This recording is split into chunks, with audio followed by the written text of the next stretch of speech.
Hello everyone, welcome back to another track guide video for the Dead Internet Racing League. This is the Mustang Challenge series.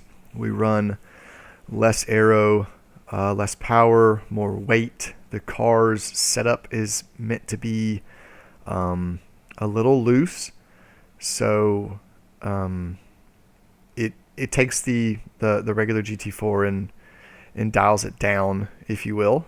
But it's a very fun series. This week we're at Watkins Glen. Here are the conditions for the league server. High humidity, 7-mile-an-hour wind. It's a cool afternoon, 5:03 p.m., only 65 degrees. So let's get into it.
So 53.3.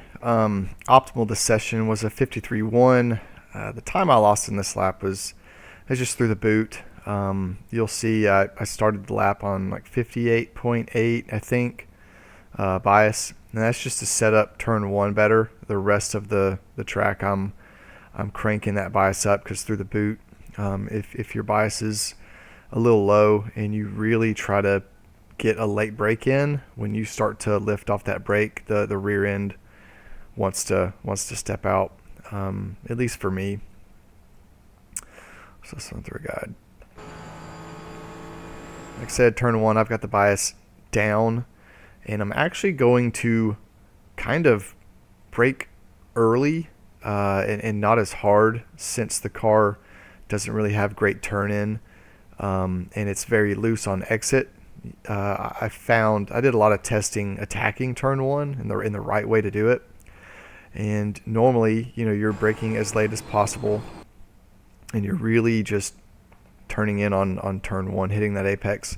Here I'm kind of braking a little early and just going as really slow. I don't even know what my mile per hour. I'm 74 mile an hour right now, which is, pretty fast for turn one, I would guess, in this setup. But I really want to hit, let's see here, I really want to be as close to this part of the curbing as possible.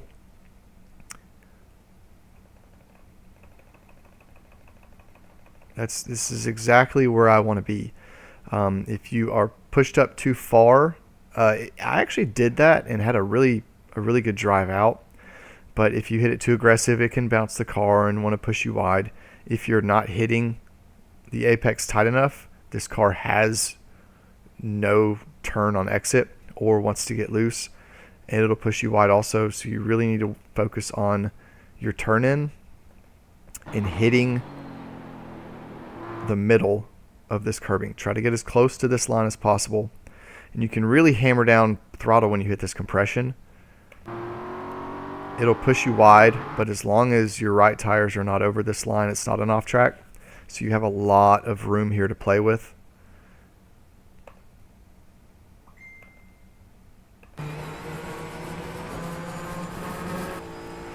Once I get through the S's and get on the straight, I'll raise my bias back up.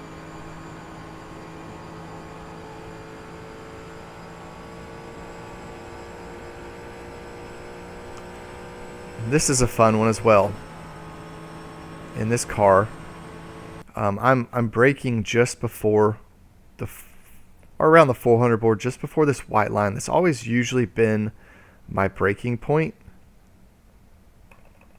But I'm getting on brakes just a little bit before that point. Normally I would wait for my front tires to be on that line. I'm just before that point. Scrubbing speed pretty heavy, and I'm down to fourth. I'm cutting this as much as you dare. This is very close. I have never hit this wall. I guess once you just get accustomed to how much you can cut, you know what you can get away with. That is pretty much a mirror every single time. Like I said, I've never had an issue hitting this wall. As soon as I'm popping this curb, I'm down to third. So I want to downshift to third because it keeps some engine braking in the car and allows the car more rotation. If you have it in fourth right here, you're more than likely going to push a little wide on exit. So I hop this curb down to third. I'm not even hitting brake after this point. I'm scrubbing all my speed beforehand, and I'm just rolling it through entry. Down to third. Make the rotation. Back to power. So I'm not even back to power until, because at this point, if I'm in fourth and if I'm on throttle, I'm pushing wide. So generally, I downshift to third. I found that to be the best. Just quick upshift, then downshift. I'm hugging this turn pretty tight. I did have success one time pushing a little wide and then turning in, but I found that it's a little inconsistent as the tires wear down. I had a stint the other day where I did, I don't know, like 12 or 13 laps or something like that. And the tires wear down pretty good. So you want to keep your arc as wide as possible, as smooth as possible, just to prolong your tire life. I'm holding till power. Normally I'd be back to power around this point. I'm still holding on power, still holding on power. It's normally, it's kind of hard to see because it's dark, but normally you can start to see this colored curbing on the exit over here. You can normally start to see it around this point, and that's when you can start rolling back on the throttle.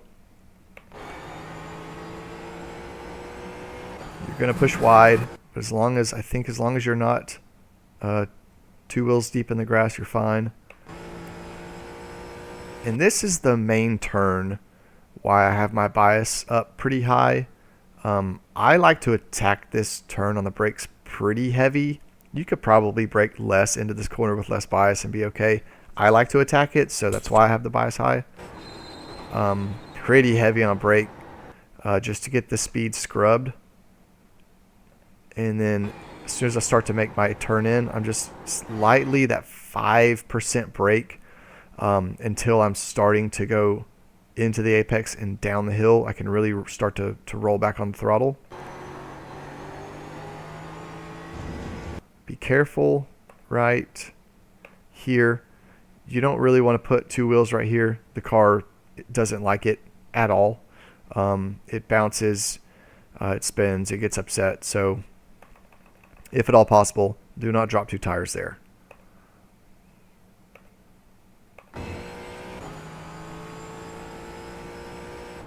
Braking about the 200 board, downshift to second. Make that nice wide arc in. Let's see if we can, this might be better. Just slow, gradual, keep the arc wide. Your wheel input is generally going to be the same. As you're turning in, it's going to stay around that 40, 30, 45 degrees. Unwind the wheel, push wide. I'm going to brake at the 2. Downshift to second. I kind of turned in a little early here, got a little curb. Didn't mess up the time really that bad. Here's where you need to be extra careful. If you dip any one of these tires off of the colored curbing, it's an off track, which during the race isn't that big of a deal. We don't really keep track of incident points, but during quali, that'll ruin your lap, so just be wary of that. This is where I lost the most time on this lap. I broke a little early. See, I shouldn't even be on throttle at this point. I should still be rolling off the brake. Maybe lost a tenth. It wasn't too bad, but this car also, if you do brake too late, and then try to make your rotation and bleed off the brake, the car just wants to spin. Like I said, it has no aero. It's kind of loose. So this was probably me just being a little bit more safe than sorry, being on a good lap. I was hitting consistent mid 30 for 53s. I was trying to get that 53.1. But all in all, I mean, this is overall a good lap. I'm pleased with it. I'm gonna lift about the 125 board.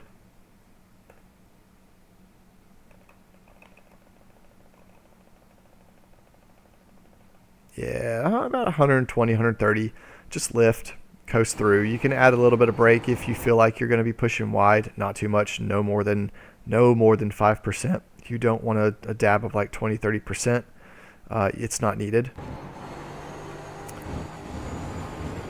And here I'm braking slightly early, and just kind of rolling a light brake all the way through until apex. Then I roll back on the throttle. I'm not heavy on throttle here.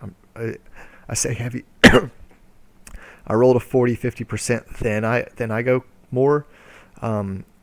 If you snap the throttle too fast here, the car can get unsettled. It generally doesn't want to spin, but if the car gets unsettled here, it might push wide. You might tap the wall, and you'll lose momentum on this long straight. So just nice roll on the throttle.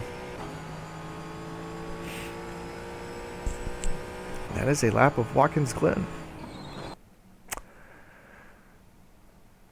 Well, I hope to make it. I've got some things to do around the house, work to do. I don't know if I'll have it all done by Wednesday, but yeah, we'll see. Hope you enjoy and go smash some times.